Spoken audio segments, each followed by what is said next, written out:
भाई UP triple S C पेट की बात करेंगे तो हमने पहले अब बैच अनाउंस आपको कर ही दिया था यूपी ट्रिपल एस सी पेट का।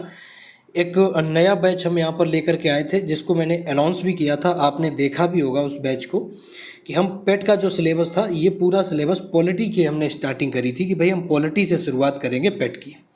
तो फाइनली अब आज से क्लासेस हम लोग स्टार्ट कर देते हैं पॉलिटी के पीईटी की, और पूरी क्लासेस हम बहुत अच्छी तरीके से करेंगे। सारी की सारी बातें हमने पहली क्लास में कर दी थी तो वो बातें करने की हमें यहाँ पर ज़रूरत नहीं है। तो कुछ डिले हो गया, थोड़ा सा बैच लाने में थोड़ा सा डिले हो गया क्योंकि बहुत सारे काम थे, लेकिन अब फाइनली ये पॉलिटी का बैच आज से आपका स्टार्ट होने वाला है। तो सबसे पहले एक चीज़ देख लेते हैं कि जो ये पेट है इसका नोटिफिकेशन आने एक्चुअली कब वाला है, ये यानी कि ये नोटिफिकेशन इसका कब आने वाला है।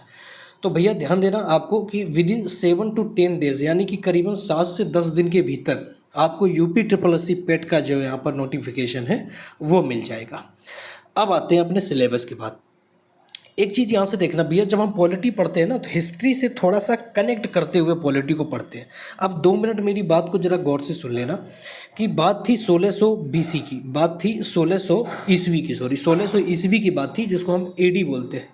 अब 1600 एडी में एक्चुअली हुआ क्या कि ईस्ट इंडिया कंपनी हमारे इंडिया में आती है, हमारे भारत में ईस्ट इंडिया कंपनी की स्थापना होती है और उस ईस्ट इंडिया कंपनी ने 3 प्रेसिडेंसी भारत में खोली। प्रेसिडेंसी का मतलब ये था कि उन्हें व्यापार करना था इंडिया के साथ में, तो 3 ऐसे ठिकाने उन्होंने चूज़ किए जहाँ से उनको ज़्यादा प्रॉफिट हो सके भारत के अंदर। जैसे कि मद्रास प्रेसिडेंसी थी, एक आपका बम्बई प्रेसिडेंसी थी, इस तरीके से 3 प्रेसिडेंसी थी, एक बंगाल प्रेसिडेंसी थी। तो इस तरीके से 3 प्रेसिडेंसी खोली।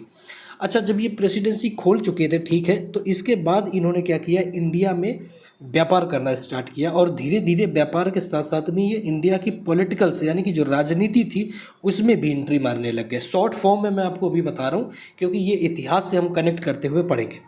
फिर बात आती है 1857 की क्रांति, जब इनके जो इनका एक तरीके से ब्रिटिशर्स का, जो अंग्रेज़ों का जो एक तरीके से शोषण था, इससे जब इंडियंस बहुत अच्छी तरीके से रूबरू हो गए और इनसे इंडियंस भर गए कायदे से, तो 1857 में उन्होंने एक विद्रोह किया 1857 में, जिससे ईस्ट इंडिया कंपनी बंद हो गई।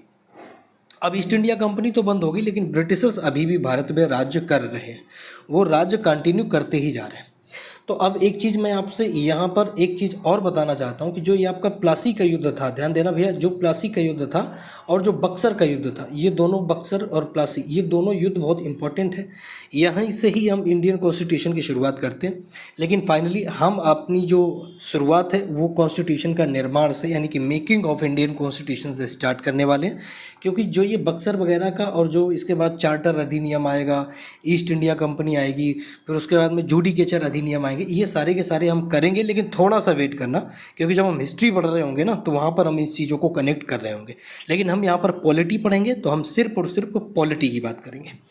तो जो ब्रिटिशर्स थे, अब इन ब्रिटिशर्स की जो एक तरीके से पॉलिसी थी और ये भारतवासियों के प्रति जो शोषण कर रहे थे, इससे जो हमारे इंडिया के फ्रीडम फाइटर्स थे, इंडिया के जो लोग थे, वो एकदम पक चुके थे कि भाई अब इनको यहाँ से भगा देना ही उचित होगा। लेकिन हमें ये सारी चीज़ें मिल कैसे सकती थी, अब ध्यान देना, हमें हमारे अधिकार कैसे मिलेंगे, तो एक कॉन्स्टिट्यूशन ही ऐसा था, कॉन्स्टिट्यूशन जो तुम्हें तुम्हारा अधिकार दिलवा सकता था, वो थी संविधान। संविधान एक ऐसी चीज़ थी जो हमें हमारा संविधान दिलवा सकती थी, हमें हमारा अधिकार दिलवा सकती थी। तो भारतीयों ने ब्रिटिशर्स के सामने इंडिया के कॉन्स्टिट्यूशन बनाने की डिमांड रखना स्टार्ट कर दी कि हम भारतीयों को हमारा संविधान दो और संविधान में हमें राइट्स दो और वो राइट्स हमारे जो है हमको प्रोटेक्ट करेंगे। तो भैया एक चीज़ यहाँ से याद रखना, अब इंडियन कॉन्स्टिट्यूशन की शुरुआत यहीं से हो जाती है कि जो इंडिया कॉन्स्टिट्यूशन की पहली डिमांड थी, यानी कि भारतीय संविधान सभा की या फिर भारतीय संविधान की जो पहली डिमांड थी, ये 1895 में पहली बार की गई। किसने की, तो ये की थी बाल गंगाधर तिलक ने। और ये क्वेश्चन बहुत बार पूछा गया, बहुत इंपॉर्टेंट है। कैसे बनेगा कि इंडियन कॉन्स्टिट्यूशन की पहली डिमांड कब हुई, तो आप बोलोगे 1895 में। किसने करी पहली बार, तो भैया वो करी थी बाल गंगाधर तिलक ने। अब ये मांग क्या थी, तो भैया ये फर्स्ट मांग थी इंडियन कॉन्स्टिट्यूशन की। क्या मांग थी कि हमें संविधान और संविधान सभा बनाने चाहे, ताकि संविधान सभा दीजिए और वो सभा मिलकर के इंडियन को कॉन्स्टिट्यूशन का बनाने का कार्य करे और उससे हमारे जो अधिकार हैं, जो राइट्स हैं, वो हमें मिल जाए।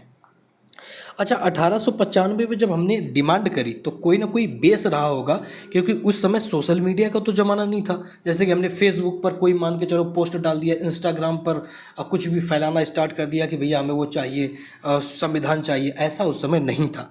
तो इसका बेस क्या था? हमने अंग्रेज़ों से जो संविधान की मांग करी थी, इसका बेस क्या था? तो ध्यान देना, इसका बेस था स्वराज पत्रिका। अब ये स्वराज पत्रिका क्या है? तो एक चीज़ ध्यान रखना, ये एक न्यूज़पेपर होता है। न्यूज़पेपर जैसे आज बहुत सारे पेपर है ना, दैनिक जागरण, अमर उजाला, आज तक, ऐसे बहुत सारे पेपर। तो एक स्वराज पत्रिका नाम का उस समय बहुत प्रसिद्ध एक न्यूज़पेपर था। इस न्यूज़पेपर में हमने इश्तिहार दिया कि फाइनली इन जो ब्रिटिशर्स हैं, हम उनसे मांग कर रहे हैं। 1895 में लाला लाजपत राय ने मांग करी कि हमें हमारा इंडियन कॉन्स्टिट्यूशन चाहिए, स्वराज पत्रिका में। अब ये स्वराज पत्रिका क्या नाम क्या था? तो भैया इसका नाम दिया गया था स्वराज बिल। ध्यान देना, स्वराज पत्रिका का आधार था और इसका नाम क्या था? स्वराज बिल। ये एक अनौपचारिक मांग थी, ये एक अनऑफिशियल मांग थी। अनऑफिशियल का मतलब समझ रहे हो कि इसमें ब्रिटिशर्स से हमारी कोई बातचीत नहीं हुई थी, बस हमने ऐवे ही मांग करना स्टार्ट कर दिया 1895 में कि हमें इंडियन कॉन्स्टिट्यूशन चाहिए, हमें संविधान चाहिए। ये कोई औपचारिक लीगल मांग नहीं थी, यानी कि जो है औपचारिक मांग नहीं थी, ये अनौपचारिक मांग थी, अनऑफिशियल डिमांड थी। अब इसके बाद देखिएगा, अब बहुत दिनों के बाद एक बार जब 1895 में हमने डिमांड कर दी लेकिन अंग्रेज़ों ने नहीं मानी, तो फिर हम शांत बैठ गए। लेकिन फिर बात आता है 1922 की। ध्यान देना, ये एक क्वेश्चन बहुत इंपॉर्टेंट बनेगा। 1922 का समय आता है और यहाँ पर महात्मा गांधी ने 1922 में सेकेंड टाइम, ध्यान देना, दूसरी बार इंडियन कॉन्स्टिट्यूशन की क्या कर दी? डिमांड कर दी। अब इसमें एक कथन भी कहा गया कि भारतीयों का संविधान उनकी इच्छाओं के अनुसार हो। ये महात्मा गांधी ने कहा ब्रिटिशर्स से 1922 में कि भैया हमें हमारा संविधान दे दो और हमारा जो संविधान होगा वो भारतीयों के अनुसार होगा, यानी कि इंडियंस जो चाहेंगे वैसा ही संविधान होना चाहिए। अब ये चीज़ को प्रकाशित कहाँ पर की गई? तो महात्मा गांधी जो है एक यंग इंडिया और एक हरिजन नाम के दो पत्रिकाएं प्रकाशित करवाते थे। ध्यान देना, बहुत बार क्वेश्चन बनता है कि यंग इंडिया जो पत्रिका थी ये किसकी थी, ये किसने प्रकाशित करी थी? तो ये पत्रिका थी महात्मा गांधी की। और अगर हरिजन पत्रिका की बात करें, अब पत्रिका क्या है मैंने पहले बता दिया, ये न्यूज़पेपर थे। तो एक यंग इंडिया न्यूज़पेपर के संचालक कौन थे? महात्मा गांधी। और हरिजन के भी कौन थे? महात्मा गांधी। तो महात्मा गांधी ने अपने अखबार में एक चीज़ छापी 1922 में कि भैया ब्रिटिशर्स अब हमें हमारा इंडियन कॉन्स्टिट्यूशन बना दीजिए और संविधान सभा हमें दे दीजिए, और संविधान ऐसा होगा जो भारतीयों की इच्छा के अनुसार होगा।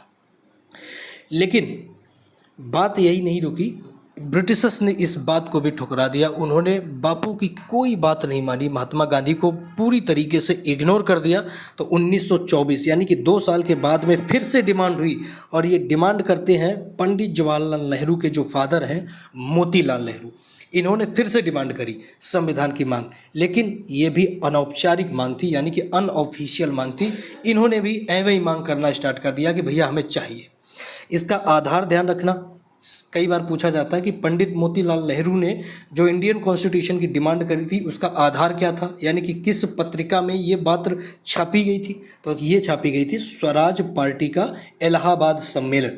ये कोई न्यूज़पेपर नहीं है, ये एक सम्मेलन है, एक कॉन्फ्रेंस है। इस कॉन्फ्रेंस में जो है सबसे पहली बार मोतीलाल नेहरू ने डिमांड रखी थी कि भैया हमें क्या चाहिए? हमें हमारा इंडियन कॉन्स्टिट्यूशन चाहिए। स्वराज जो आपका स्वराज पार्टी था, इसका इलाहाबाद में एक सम्मेलन चल रहा था, वहाँ पर मोतीलाल नेहरू ने यह बात बोली, लेकिन ये बात भी अनऑफिशियल थी। अंग्रेज़ों ने इस बात को भी बिल्कुल नज़रअंदाज कर दिया, उन्होंने ध्यान नहीं दिया कि भैया ब्रिटिशर्स भारतीय कुछ बोल रहे हैं तो उनसे कोई बात नहीं है, बोलते रहो, बोलते बोलते बोलते बोलते आप थक जाओगे, ब्रिटिशर्स नहीं सुन रहे। अब बात आती है 1928 की। इसके 4 साल के बाद में अब मोतीलाल नेहरू, ध्यान देना भैया, मोतीलाल नेहरू, इन्होंने एक रिपोर्ट बनाई जिसको हम बोलते हैं नेहरू रिपोर्ट। अब इस रिपोर्ट के अंदर क्या क्या लिखा गया है ये बात समझने की होगी। एक प्रश्न यहीं से बनता है कि नेहरू रिपोर्ट कब आई? तो 1928 में नेहरू रिपोर्ट आई थी, ध्यान देना। और ये एक अस्थायी संविधान बनाने की इन्होंने बात करी। तो संविधान के द्वारा संविधान बनाने का प्रथम प्रयास। अब नेहरू, जो मोतीलाल नेहरू थे, उन्होंने सोचा कि भैया अंग्रेज हमारी बात को ऐसे सुनेंगे नहीं, ऐसे काम चलेगा नहीं। तो उन्होंने क्या किया कि उनसे इस बार उन्होंने कहा ही नहीं कि हमें हमारा संविधान चाहिए। इस बार उन्होंने कह दिया कि जी हमने हमारा संविधान बनाना स्टार्ट कर दिया है। अस्थायी संविधान यानी कि टेम्परेरी कॉन्स्टिट्यूशन बनाना उन्होंने स्टार्ट कर दिया। और ये बात कब हुई कि भैया भारतीयों के द्वारा संविधान बनाने की प्रथम प्रयास किया गया, फर्स्ट प्रयास था, पहली बार हमने लोगों ने ट्राई किया 1998 में, नेहरू रिपोर्ट के बाद में हमने बनाना स्टार्ट कर दिया। इस चीज़ को यहाँ पर आपको मेरे भाई समझना होगा। अब बात आती है 1934 में। अब यहाँ से बहुत इंपॉर्टेंट चीज़ है, यहाँ से ध्यान रखना, यहाँ से ही क्वेश्चन बनेंगे 1934, क्योंकि ये 1934 एक ऐसा वर्ष था जब हमने ऑफिशियली कॉन्स्टिट्यूशन की डिमांड रखी, यानी कि संवैधानिक तरीके से, यानी कि हमने लीगल तरीके से, औपचारिक तरीके से हमने यहाँ पर डिमांड रखी ब्रिटिशर्स के सामने। कब? 1934 में। अब ये डिमांड रखने वाले व्यक्ति कौन थे? तो ध्यान देना, पॉलिटी की शुरुआत यहीं से होती है। ये थे एम.एन. राव, इनका पूरा नाम था मानवेंद्र नाथ रॉय। इनके द्वारा व्यक्तिगत रूप से संविधान सभा बनाने की मांग की गई, संविधान सभा की पहली मांग थी। अब यहीं से एक्चुअली में अगर आप देखोगे कि औपचारिक की अगर बात करी जाए तो इंडियन कॉन्स्टिट्यूशन की फर्स्ट डिमांड 1934 से ही मानी जाती है। किसने करी थी? एम.एन. राव ने करी थी, और एम.एन. राव का पूरा नाम था मानवेंद्र नाथ रॉय। ये बात यहाँ से आप ध्यान रखना, बार बार ये एग्जाम में पूछा जाता है कि इंडियन कॉन्स्टिट्यूशन की फर्स्ट डिमांड कब हुई? तो 1934 में पहली डिमांड हुई थी। ये डिमांड औपचारिक थी, ये डिमांड ऑफिशियल थी। लेकिन काम यहाँ से स्टार्ट हुआ, अंग्रेजों ने इस बात को टाला नहीं। जब औपचारिक डिमांड हुई 1934 में, तो अंग्रेजों ने क्या किया, इस चीज़ को अपने अंदर बिठा लिया कि हाँ भैया अब इनका इंडियन कॉन्स्टिट्यूशन बनाना पड़ेगा। चारों तरफ भारत में बहुत तेज़ी के साथ विद्रोह होना स्टार्ट हो गया इंडियन कॉन्स्टिट्यूशन को लेकर के। तो अंग्रेजों ने सोचा कि अब समय आ गया है भारत के लोगों के लिए संविधान देने का। अब बात आती है 1938 में। यहाँ पर पंडित जवाहरलाल नेहरू ने वयस्क मताधिकार पर संविधान सभा बनाने की मांग कर दी। अब 1938 में पीटी नेहरू ने क्या बोला ब्रिटिशर्स से कि भैया अब हम आपसे ये नहीं कह रहे हैं कि आप हमें संविधान दीजिए, बल्कि हम आपसे ये कह रहे हैं कि हमारा जो संविधान होगा वो वयस्क मताधिकार से होगा, यानी कि 18 साल जो युवा होंगे वो इस इंडियन कॉन्स्टिट्यूशन में भाग लेंगे, और उसके जो इंडियन कॉन्स्टिट्यूशन के जो प्रतिनिधि होंगे वो वयस्क मताधिकार से चुने जाएंगे। ये बात 1938 में पंडित जवाहरलाल नेहरू ने करी थी। अब नेक्स्ट डेट आती है 8 अगस्त 1940। 8 अगस्त 1940 को ये अगस्त प्रस्ताव के द्वारा भारतीयों को ब्रिटिश कानून से सैद्धांतिक रूप से संविधान बनाने की अनुमति मिली। अब इसके बाद सुनना एक चीज़ को बड़ा गौर से कि 1938 के बाद में द्वितीय विश्व युद्ध स्टार्ट हो गया। तो जब द्वितीय विश्व युद्ध स्टार्ट हुआ तो अंग्रेजों को भारत का साथ चाहिए। इंडिया के सैनिक बहुत मजबूत होते हैं, तो ब्रिटिशर्स ने सोचा कि भैया भारत के क्यों ना सैनिक लिए जाएं, इनका सहारा लिया जाए। तो इन्होंने क्या किया, 1 अगस्त के महीने में एक प्रस्ताव दिया भारतीयों को कि हम तुम्हें डोमिनियन स्टेट दे देंगे, यानी कि हम तुम्हें अधिराज्य का दर्जा देंगे।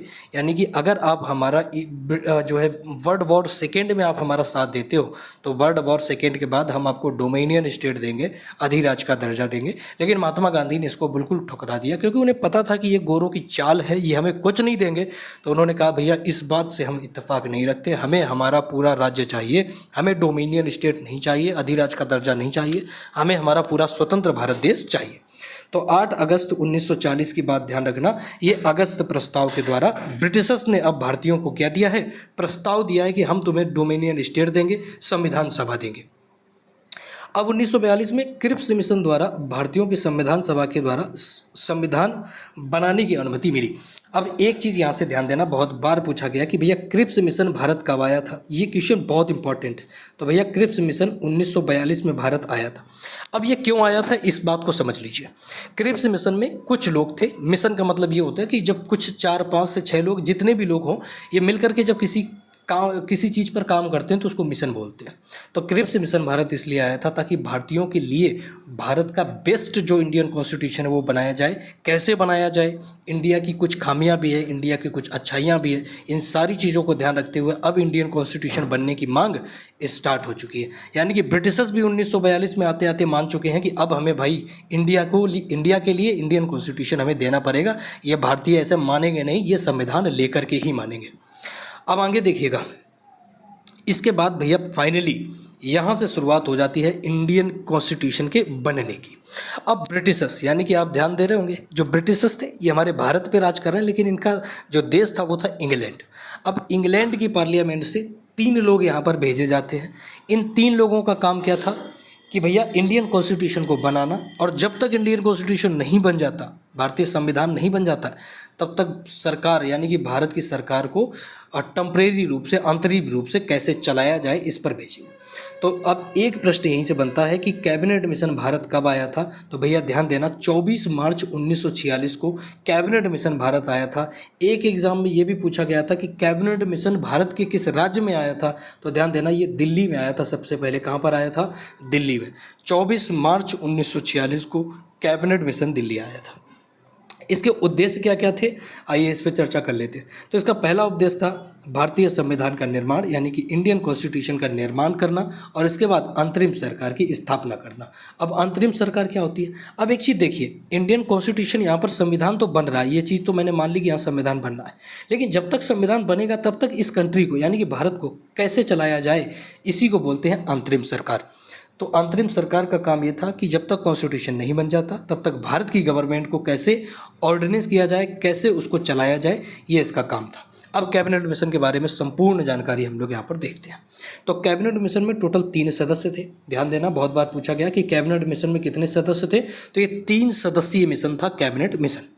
इसका जो एक तरीके से अध्यक्ष था, जो प्रेसिडेंट था, ये था लॉर्ड पैथिक लॉरेंस। ध्यान देना भैया, कौन सा? Pethick Lawrence, Lord Pethick Lawrence. ये इंडिया जो